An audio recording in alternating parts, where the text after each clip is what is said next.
ओम जगदाधार ओम जगदाधार सर्वदेष्टान धात्रे नमः। सर्वदेष्टान धात्रे नमः। ओम जगदाधार ओम जगदाधार सर्वदेष्टान धात्रे नमः। सर्वदेष्टान धात्रे नमः।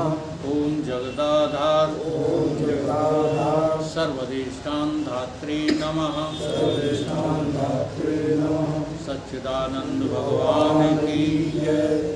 सत्य सनातन धर्म की जय। सतगुरुदेव भगवान की जय। योग वशिष्ठ का मुमुक्षु प्रकरण आज सर्ग 4 पर जो है चर्चा चलेगी।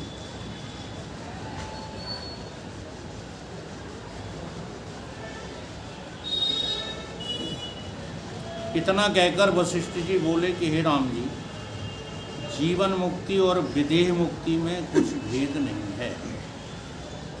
जैसे जल स्थिर है तो भी जल है, और तरंगें दे रही हैं, जल में तरंगें हो रही तो भी जल ही है। वैसे ही जीवन मुक्ति और विदेह मुक्ति में कुछ भी भेद नहीं है।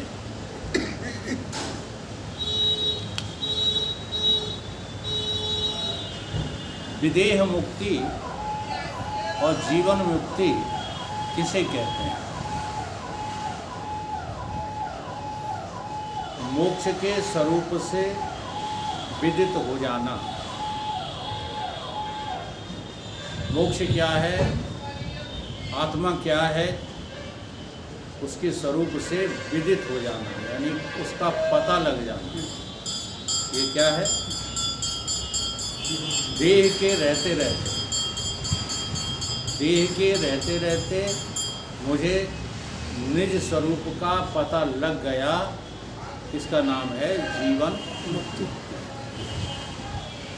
ठीक है।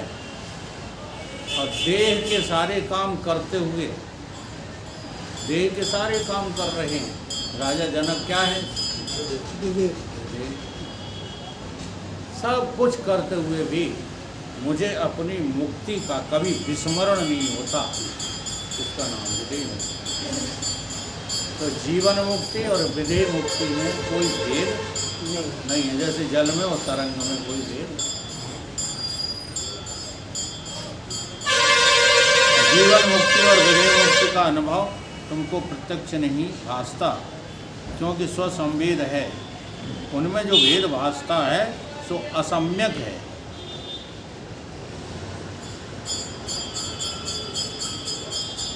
असम्यक दर्शी को भासता है, ज्ञानवान को भेद नहीं भासता। ये मनन करताओं में श्रेष्ठ राम जी, जैसे वायु स्पंद रूप होती है तो भी वायु है, और निस्पंद रूप होती है तब भी वायु है। हवा चले चाहे न चले, है तो हवा। हवा का कोई दूसरा नाम रख दोगे? चल रही है तो, और नहीं चल रही तो यही तो है। ऐसे मुक्ति जो है, मुक्ति देह बनी रहे या देह न रहे, जीवन बना रहे जीवन न रहे, मुक्ति तो मुक्ति है। निश्चय करके कुछ भेद नहीं। और जीव को स्पंद होती है तो भासती है, और निस्पंद होती है तो नहीं भासती। वैसे ही ज्ञानवान पुरुष को जीवन मुक्ति विदेह मुक्ति में कोई भेद नहीं लगता। वह सदा अद्वैत निश्चय वाला और इच्छा से रहित है। जब जीव को उसका शरीर भासता है तब जीवन मुक्ति लगती है। जीव को शरीर भासता है शरीर, और बोध हो गया है आत्मा का, लेकिन फिर भी शरीर भासता है। जैसे एक उदाहरण है बहुत अच्छा। मृग तृष्णा का जल, प्यास तो लगी है, लेकिन हमें पता लग गया है कि ये जल नहीं है। पता लग गया है, प्यास भी लगी है। अब पता लगने के उपरांत फिर वो सड़क पर देखता है तो जल भासता है कि नहीं? लेकिन अब वो पीने को भागता नहीं, क्योंकि अब उस जल का वो क्या हो गया? ज्ञाता हो गया, जानने वाला हो गया। कि ये जल नहीं है नहीं। ऐसे ही जब तुम जो है अपने स्वस्वरूप में इस संसार का किंचित भी जो है भाव महसूस नहीं करोगे तो जगत में काम करते हुए भी तुमको लगेगा जगत नाम की कोई चीज लगेगा। ऐसा नहीं है कि लग तो कुछ और रहा है, लग तो जगत सत्य रहा है।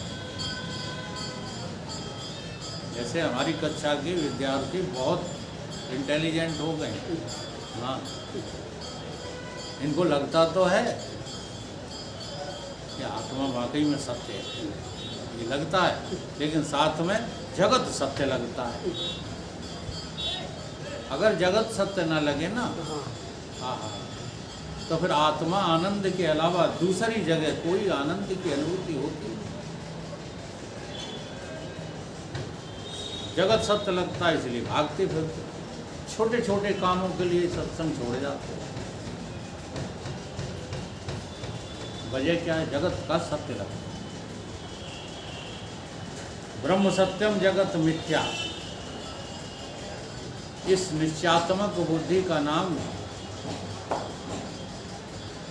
ज्ञान है और इस ज्ञान में जीने का नाम मुक्ति है। ज्ञान हो जाने के बाद अगर तुम जो उसमें जीते नहीं हो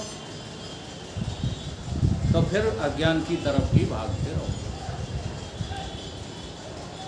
लगना चाहिए, सीधा शब्द सरल शब्द क्या है? लगना। तुम्हें लगता क्या है?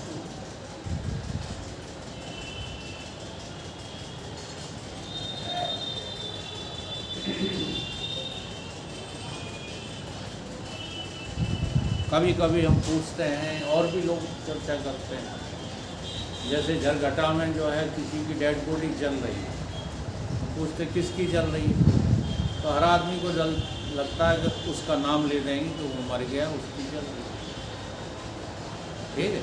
और जिस क्षण तुमको ये लगने लगे ना कि हम ही तो जलाए जा रहे हैं, मरे मरण को ले चल, मर गए रोगन हार, तुलसी जा संसार में मरे पड़े हैं जा, तो लगना चाहिए, मिथ्याई तो लगना चाहिए। आज ही मर जाओ बड़े लाभ में रहोगे। जो अभी मर जाए ना उन्हें मरना नहीं पड़ेगा, नहीं तो बड़े बड़े सूरमा आए जगत में, हाँ चलिए हम तुम क्या कितने महारथी इस जग में आकर चले गए, निज कर्मों से ही स्वर्ग नरक की राह बनाकर चले गए। तो अपना विचार जो है पक्का रखो, उसमें कच्चाहट नहीं कि काम कर लें, अब तो जीवन बहुत है, अब और कमा लें बच्चों के लिए, अपने लिए। नहीं, मूर्ख हो तुम। हम सबको तो चलना ही है, नहीं चलना तो चलना है कि चले ही जा रहे हैं? चले ही जा रहे हैं। हाँ? हम सबको तो चलना ही है, चलने की अब तैयारी कर लो। कोई तैयारी है?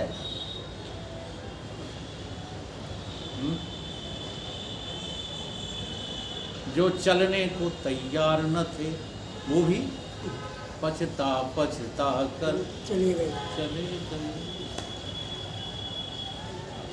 साधना तो यहीं से प्रारंभ करना है। शारीरिक कार्यों को टोटली बंद कर देना। कोई भी देखो बड़ा विद्वान और ज्ञानी ब्रह्म ज्ञानी तुम्हें मंच से ये नहीं कहेगा कि तुम शारीरिक कार्य बंद कर दो, लेकिन गोष्ठी में तो गुरुजी ऐसा ही सिखाएंगे कि तुम्हारे दैहिक जिम्मेदारियां जो थी वो पूरी हो चुकी हैं। 60 वर्ष तक अगर पूरी नहीं कर पाए हो तब आगे हो भी नहीं रही। भजन के जो है कार्यक्रम के लिए शास्त्रों ने इसलिए बांट दिया, शरीर का जो है विभाजन कर दिया। 25 वर्ष तक क्या करो? ब्रह्मचर्य का पालन करो, पढ़ाई लिखाई करो, विद्या हासिल करो। प्रथमा न अर्जते विद्या। फिर 25 से 50 तक क्या करो? द्वितीय न अर्जते धनम। जवानी होती है धन अर्जन करने के लिए, बुढ़ापा नहीं होता। मेहनत से, धर्म से, जैसे भी करो, अर्जन करो। कब करो? जवानी में करो। तृतीयम पुण्यम न अर्जते। अब जो तुम्हारी प्रौढ़ अवस्था है, तृतीय अवस्था है, उसमें धन अर्जन नहीं करना है, उसमें तो पुण्य अर्जित करना है।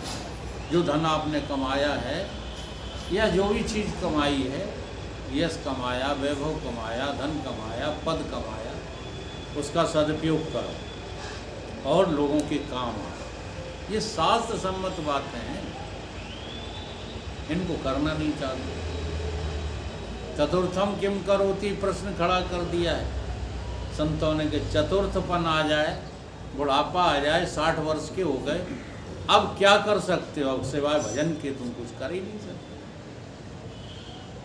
और भजन तब होगा जब तुम्हें ज्ञान हो जाए। तो न तो ज्ञान के लिए प्रयास है, और ज्ञान नहीं हो रहा तो भजन तो हो ही नहीं रहा। संसार का भजन हो रहा है।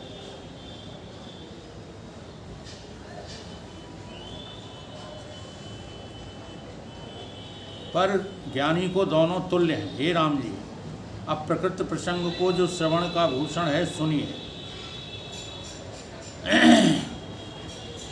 जो कुछ सिद्ध होता है सो अपने पुरुषार्थ से सिद्ध होता है। पुरुषार्थ बिना कुछ भी सिद्ध नहीं होता। लोग जो कहते हैं कि देव करेगा तो होगा, वो सब मूर्ख होते हैं। हाँ, आप लोग जो है योग वशिष्ठ सुन रहे हो, वेदांत के विद्यार्थी हो, ये गांठ बांध लो कि कोई देवता कभी किसी के लिए कुछ भी नहीं करता, और यही ज्योतिष है। इस सच्चाई को स्वीकार तुमने किया तो ज्योतिष है। ज्योतिष कब तक है? जब तक तुम करने का भार देवताओं के ऊपर डाले हुए। और ये भी एक साधना है, खराब नहीं है, लेकिन है कब तक वो? जब तक तुम जो है अपने अहंकार से हटकर देवताओं को समर्पित हो। तो वो भी एक स्टेप साधना का, लेकिन है फर्स्ट स्टेप। हम नहीं करते कुछ, जो करता है सो मेरा देवता करता है। चलो इतना ही स्वीकार कर लो तो तुम्हारे कर्तापने के अहंकार में कुछ कमी आएगी। लेकिन वशिष्ठ जी ये कह रहे हैं कि इससे आगे की सोच क्या है? देवता देवी कुछ करते, ईश्वर भी कुछ करता। जो कुछ सिद्ध होता है सो अपने पुरुषार्थ से सिद्ध होता है। देव करेगा सो ऐसा होगा, वो तो मूर्ख लोग समझते हैं। चंद्रमा जो हृदय को शीतल और उल्लास करता भासता है, इसमें ये शीतलता पुरुषार्थ से हुई है। सूर्य में जो उष्णता है, चंद्रमा में जो शीतलता है, वो उसे कहाँ से मिली है? चंद्रमा पूजनीय क्यों हुआ, सूर्य पूजनीय क्यों हुआ? कहते हैं अपने पुरुषार्थ से हुआ। उसने पुरुषार्थ करके अपने को सिद्ध कर लिया कि मैं ब्रह्म के अतिरिक्त और कुछ नहीं हूँ, इसलिए वो पूजनीय हुआ। तुलसीदास जी ने तो एक जो है श्लोक ही लिख दिया है, वंदे बोधमहिम नित्यम गुरु शंकर रूपणम इमास तो ही वक्रोपि चंद्र है सर्वत्र बंधते। उस चंद्रमा की सर्वत्र पूजा होने लगी जिसने शिव के मस्तिष्क पर पहुँच कर अपने को मुक्त कर दिया। क्या है शिव का मस्तिष्क? यही अहम ब्रह्मास्मि, शिवो हम। तो पूजनीय हो जाओ। पूजनीय होने के लिए जो फिरते हैं वो नहीं पूजनीय हो पाते। होती है लोक रीति से 2-4 वर्ष 2-4 साल उनकी पूजा होती रहती है, फिर ऐसे डूबते हैं कि उनका कोई नाम लेवैया नहीं मिलता। क्या भीड़ इकट्ठे करने वाले पूजनीय ये जो बाबा और ब्राह्मण हैं, तुम्हारे कलयुगों में पहले कभी नहीं हुए। हमें लगता है जितनी पूजा आसाराम बापू की हुई, इतनी तो भीड़ अभी कोई इकट्ठी कर नहीं पा रहे, कोई नहीं कर पा रहे। फिर पूजा कहाँ चली गई हैं? जैसे उनके ऊपर लांछन लगा, ऐसे ही मृत्यु भी एक लांछन है। अगर तुम आत्मा को जाने बिना मर गए तो तुम्हें कोई पूजने वाला नहीं। हे राम जी, जिस अर्थ की प्रार्थना और यत्न करे और उससे फिरे नहीं तो अवश्य पाता है। पुरुष यत्न किसका नाम है सो सुनिए। संत जन और सत्य शास्त्र के उपदेश रूप उपाय से उसके अनुसार चित्त का विचरना पुरुषार्थ है, और उससे इतर जो चेष्टा है उसका नाम उन्मत्त चेष्टा है। जिस निमित्त यत्न करता है सोई पाता है। आत्मा को पाने के लिए, शुद्ध चेतन को प्राप्त करने के लिए जो प्राप्त ही है, अच्छी अच्छी बुद्धियों में बात फंस नहीं रही। मूर्ख लोग बस यही कहने लगते हैं क्या प्राप्त ही है तो क्या प्राप्त करना। प्राप्ति की प्राप्ति और निवृत्ति की निवृत्ति का नाम मोक्ष है। तो प्राप्त तो है आत्मा, लेकिन प्राप्त करना है कि नहीं? वो कैसे करोगे? जब अप्राप्त से अपनी जो है आसक्ति को हटाओगे। जब तक अप्राप्त में आसक्ति है तब तक प्राप्त भी तुमको प्राप्त नहीं। बस तो कहीं ढूंढे कहीं भी दे आवे हाथ, कहे कबीर वस्तु तब पाइए जब भेदी लीना साथ। भेदी लीना साथ दीनी वस्तु लखाए, कोटि जन्म का पुण्य था सो पल में पहुंचा। अगर मेरी बात को जो है मान लोगे तो एक क्षण में कल्याण हो जाएगा, और नहीं मानोगे तो जन्म जन्मांतर तक लगे रहना, कल्याण नहीं होगा। इसलिए ये संसार 3 कालों में है नहीं, इसका परित्याग करना ही सबसे उत्तम साधना है। सबसे उत्तम साधना है संसार का त्याग। वो यही नहीं बन रहा साधकों से। बाकी बड़ी बड़ी चीज़ें त्यागे फिर रहे हैं, लेकिन संसार तो कहीं है।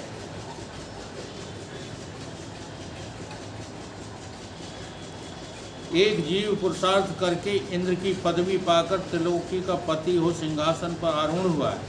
हे रामचंद्र जी, आत्म तत्व में जो चैतन्य सम्मित है सो संवेदन रूप होकर घुरती है, और सोई अपने पुरुषार्थ से ब्रह्म पद को प्राप्त होती है। इंद्र भी इंद्र क्यों है?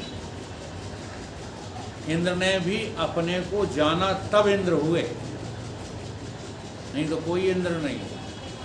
ब्रह्मा ने अपने को जाना तब ब्रह्मा हुए, नहीं कोई ब्रह्मा नहीं है।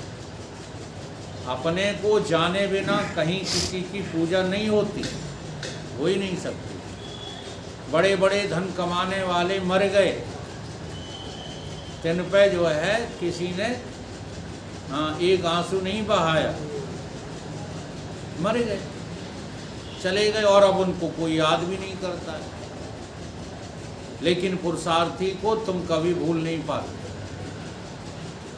पुरुषार्थी थे राम, श्री कृष्ण,